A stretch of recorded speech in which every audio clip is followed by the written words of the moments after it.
माताओं बहनों और सभी अतिथियों को मैं हार्दिक अभिनंदन वंदन और स्वागत करता हूँ। बातें तो बहुत हुई, चला था बीटीएम से हट गया और सत्ता भी मिल गई, लेकिन जिस काम के लिए हम आए हैं वो काम नहीं। इसी को कहते हैं हसुआ के ब्याह में खुरपी का गीत।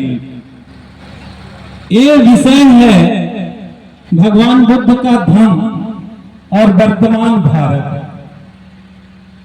क्वेश्चन तो लिखा गया, बहुत लिखा गया, बड़ी ढंग से लिखा गया, तो भगवान बुद्ध की चर्चा होनी चाहिए। लेकिन चर्चा क्या हुआ? इन चर्चाओं से हमें, अगर हम बौद्ध के अनुयायी हैं, सम्राट अशोक के अनुयायी हैं, बाबा साहब के अनुयायी हैं, तो उनके कचड़े में हमें पड़ने की क्या जरूरत है? हमें तो अपनी मानवता, हम तो मानवतावादी संस्कृति के लोग हैं। सिंधु घाटी जब हमारी थी उस समय क्या था? घर घर में बढ़िया मकान बना था, सभी लोगों का मकान एक समान था, वो भी बहुत संप्रदाय था, बहुत सभ्यता थी, और वहां शहरी सभ्यता थी। लेकिन जब किसी खास परिस्थितियों द्वारा सिंधु घाटी का विनाश हुआ, पता नहीं उसका कारण तो नहीं चल पाया। कई लोग कह रहे हैं कि बाहरी लोग आकर के आक्रमण कर लिए, कई लोग कहते हैं कि बाढ़ आ गई, कई लोग कहते हैं तूफान आ गई, कई लोग कहते हैं भूख से मर गए लोग। इतिहास पूरी तरह से प्राकृतिक, जो भी मैं कहूंगा पुरातात्विक सच के आधार पर लिखी हुई बातों को रखूंगा। लेकिन एक बात जरूर दिखाई देता है, बुद्ध सभ्यता में आप देखे होंगे पीपल का वृक्ष देखे होंगे, और एक भगवान बुद्ध के चीवर के नुमा एक तस्वीर मिली है। वो क्या बतलाती है कि सिंधु घाटी सभ्यता कैसी सभ्यता थी, किसी को पता नहीं, उसके अक्षर भी हम नहीं पढ़े, लेकिन चित्रों से हम उन चीज को जरूर पढ़े। वो बुद्ध सभ्यता जैसी लगती है। तो जब हमारे पुरातात्विक साक्ष्य में और सम्राट अशोक ने कई बुद्ध के समाधि स्थलों को उजागर किया, जैसे हमारे सम्यक बुद्ध का और कुक्षंद बुद्ध का, ये जब समाधि स्थल उन्होंने लाट गड़वा करके कहा, तो इन बुद्ध का साहित्यिक नहीं बल्कि पुरातात्विक साक्ष्य है। और पुरातात्विक साक्ष्य है, और 28 बुद्ध हुए। अगर इनका 50 वर्ष भी हम आयु ले लें तो 1400 वर्ष बीतता है। और सिंधु घाटी की सभ्यता इतिहास भी बताता है कार्बन डेटिंग से कि 3000 ईसा पूर्व। और 500 से ये देखिए एकदम सेम टू सेम बैठ रहा है। तो इसका मतलब कि सिंधु घाटी सभ्यता बुद्ध सभ्यता थी, और उसी के सुधारी आंदोलन में, सुधारवादी आंदोलन में हमारे तथागत बुद्ध हुए। और तथागत बुद्ध हुए तो उन्होंने देखा क्या? हर धर्मों में समय के साथ कुछ न कुछ विकृतियां आ जाती हैं, कुछ विकृतियां आ जाती हैं, वहां भी आ गई। तो विकृतियां आ गई। जब देखते थे, जब इनका जन्म हुआ, देखते थे कि नौकर जो हुआ करते थे उनके साथ जो व्यवहार हुआ था ठीक नहीं हुआ करता था। Sir please.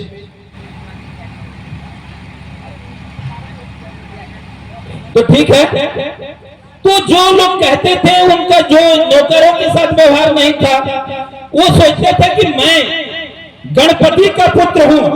मैं ये बता देता हूं कि सिद्धार्थ राजकुमार नहीं थे, बल्कि साक्य गणराज था, और गणराज में गणपति चुने जाते थे। उस समय सुयोधन गणपति थे और उन्हीं के पुत्र थे। ये बात हम लोग कहते हैं कि तो वो देखते थे कि हम लोग जो बृहद अधिकारी वर्ग के हैं, गणपति के पुत्र हैं, तो हम लोग की व्यवस्था अलग है और आम जन की व्यवस्था अलग है, हम लोगों की व्यवस्था अलग है और आम जनता की व्यवस्था अलग है। ये कैसे होगा? सोचने वाली बात है।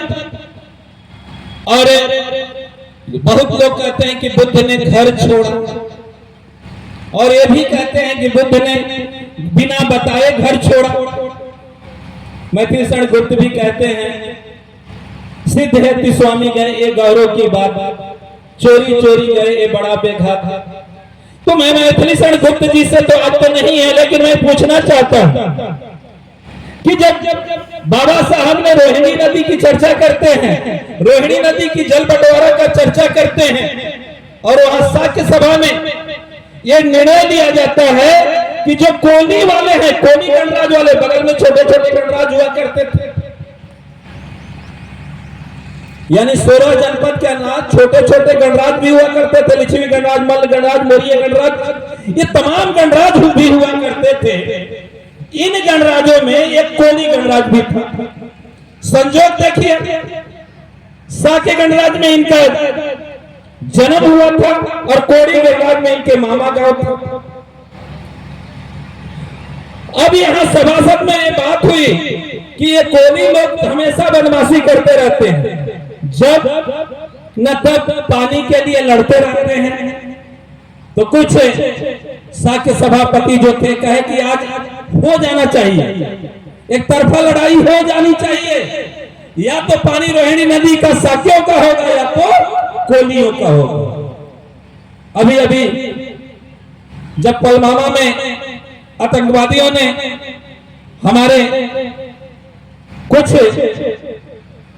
नागरिकों को हत्या की, तो हमारी सरकार भी कहे कि सिंधु नदी सभ्यता जो हम बंद करते हैं, सिंधु सभ्यता जो है, सिंधु नदी घाटी की जो विधान है वो जल बंटवारा का हम विरोध करते हैं।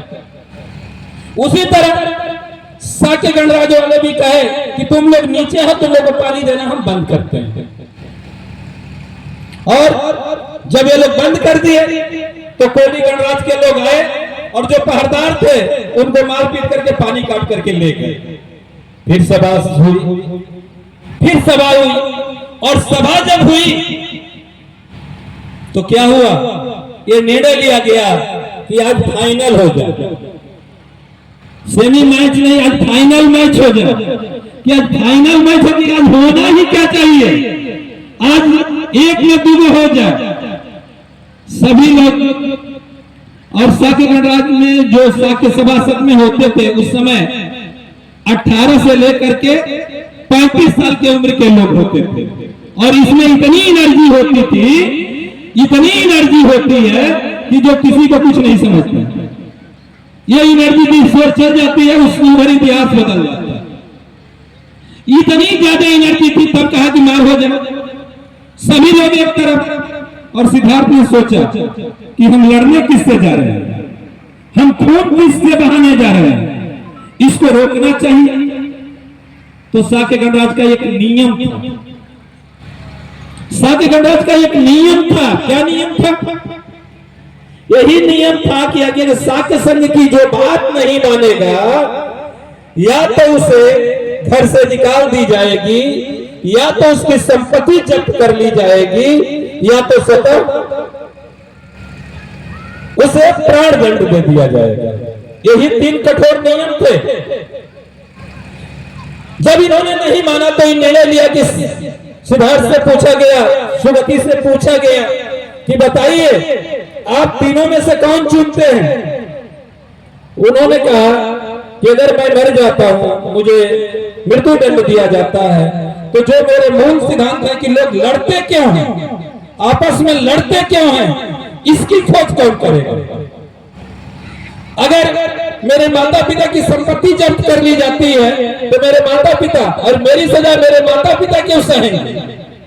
तब उन्होंने कहा कि मैं गृह त्याग करता हूं, मानव कल्याण के लिए, लोग आपस में युद्ध न करें इसके लिए गृह त्याग करता हूं। अपने पिता सुनते हैं, बातें करते हैं कि ऐसी ऐसी बात है, पिता नहीं मानते हैं, कहते हैं कि चलो हम लोग सभी लोग चल जाते हैं। उन्होंने कहा नहीं, गलती मेरी है, और जिसकी गलती है वही भोगेगा, दूसरा क्यों भोगेगा।